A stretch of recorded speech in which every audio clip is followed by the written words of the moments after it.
Finally, in the summer of 1951, 4 teams of chemists announced they had found new ways to make cortisone. The winners included teams from Harvard, Merck, and Syntex. We got an enormous amount of publicity, including Life magazine and places like this, and that put Syntex on the scientific map. But the chemists' glory was short-lived. 6 months later, they were upstaged by a surprising discovery from scientists at Upjohn in Kalamazoo, Michigan. From laboratories in Michigan comes a new process for making unlimited quantities of cortisone. That bubble of conceit and pride and pleasure was completely punctured when we discovered there were these yokels in Kalamazoo who in one step did something that took us 15 steps of very clever steps to do. These so-called yokels had discovered a common mold that could effortlessly insert an oxygen atom into the 11 position. Upjohn figured out that they could do it by a fermentation process. In other words, it wasn't done in a chemistry lab at all. It was done by a microorganism that possessed an enzyme that was capable, just like the human body is capable, of attaching an oxygen in exactly the right place. Upjohn's discovery was the breakthrough that would end the cortisone shortage.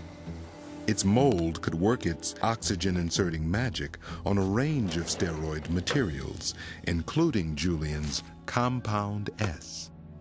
All of a sudden, substance S was very important. This compound that didn't have any particular important biological activities of its own became ideal as a starting material to produce cortisone, and Julian was sitting on the process to make that. Many well-meaning people have exaggerated my contribution to the chemistry of the cortisone family of drugs.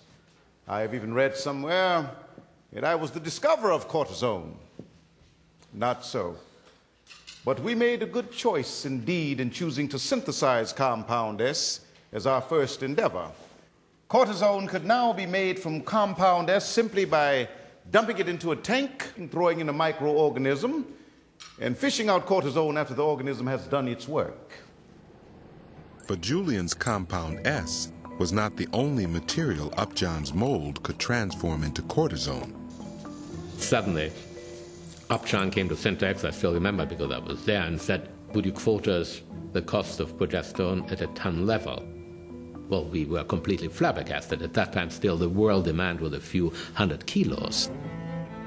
The request could mean only one thing. Upjohn had decided to produce cortisone from progesterone made by Syntex, not from Julian's compound S. Syntex had a big advantage. Its starting material, the Mexican yam, was a richer source of steroids than the soybean, so cortisone made this way was cheaper. But other companies were also gearing up to produce cortisone. Julian could still win their business if he abandoned soybeans and made compound S from the Mexican yam. But when Julian appealed to Glidden's chairman to make the switch, the answer was no. I begged him to hold on, and we could set up a simple yam processing plant in Mexico. And with Glidden's influence, we could soon be masters of the field. But he had other plans for me in paint and varnish chemistry. New paint to prevent icing on airplane propellers, new shortenings that didn't spatter. I think the steroid work that Julian was doing was just one of those little businesses that no longer were seen as important to the company and its future direction. They sent me to Europe for a vacation to forget about it. And on my return, the chairman announced that Glidden was going out of the steroid business altogether. This was a blow to the heart of Doc. And he said he didn't know whether he'd be able to stand that. Because if there was no steroid research, there was nothing that he could really interest himself in. Joyce licensed compound S to Pfizer and Syntex and ordered Julian to teach their chemists how to use the process he'd invented. And things kept getting worse and worse and worse, until finally it just became untenable for him. In late 1953, Percy Julian walked away from the job into which he'd put the most productive years of his life. Now, when I left Glidden, I left behind 109 patents, for which I received $109 and other valuable considerations.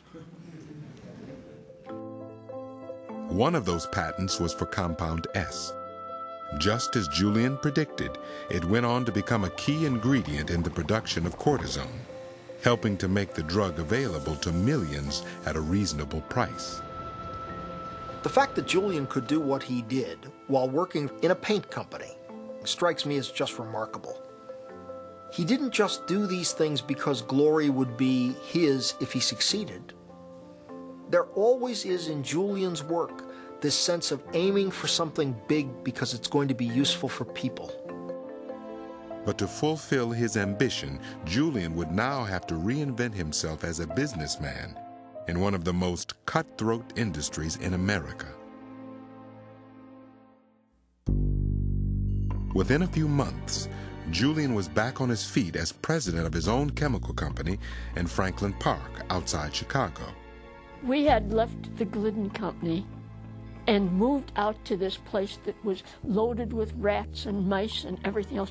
You couldn't eat your lunch without a mouse coming out. Working conditions, I guess, would be considered primitive. But for Julian, it was the chance of a lifetime. After 18 years at Glidden, he was his own boss, free to focus on work that excited him. His plan for success was simple. Julian Laboratories would make steroid intermediates, compounds that were often just one step short of a finished product. The big pharmaceutical companies would buy them because Julian could make them faster and cheaper than they could. From his old friends at Upjohn, Julian quickly landed a contract for $2 million worth of progesterone. More business followed from Ciba, Pfizer, Merck, and others. There was just one obstacle: Syntex, the Mexican company that now dominated the hormone business. Syntex controlled the supply of the Mexican yam, or Barbasco root. Julian needed an extract from the root to make his intermediates cheaply, but Syntex refused to sell him any. It was a setback that threatened the company. Having put it all on the line with these major pharmaceutical companies, he had to deliver the goods. Had to. To get around Syntex, Julian would have to build his own $300,000 Barbasco processing plant in Mexico. And Dr. Julian didn't have the necessary capital himself. The conventional, normal banking sources were off limits to people of color. Period. Using personal savings and money from friends and private investors, Julian was able to build the plant. But then another roadblock. The Mexican government, closely tied to Syntex, refused him a permit to harvest the Barbasco root. His expensive Mexican factory was useless. And there we stood with our beautiful plant, our beautifully lighted water tower with Laboratorios de Julián de Mexico emblazoned on it, a mausoleum. I sat in a hotel in Mexico City, wondering whether I should shoot my brains out. There was enormous pressure on Dr. Julian because the financial stakes were huge. He had everything invested between Franklin Park and Mexico.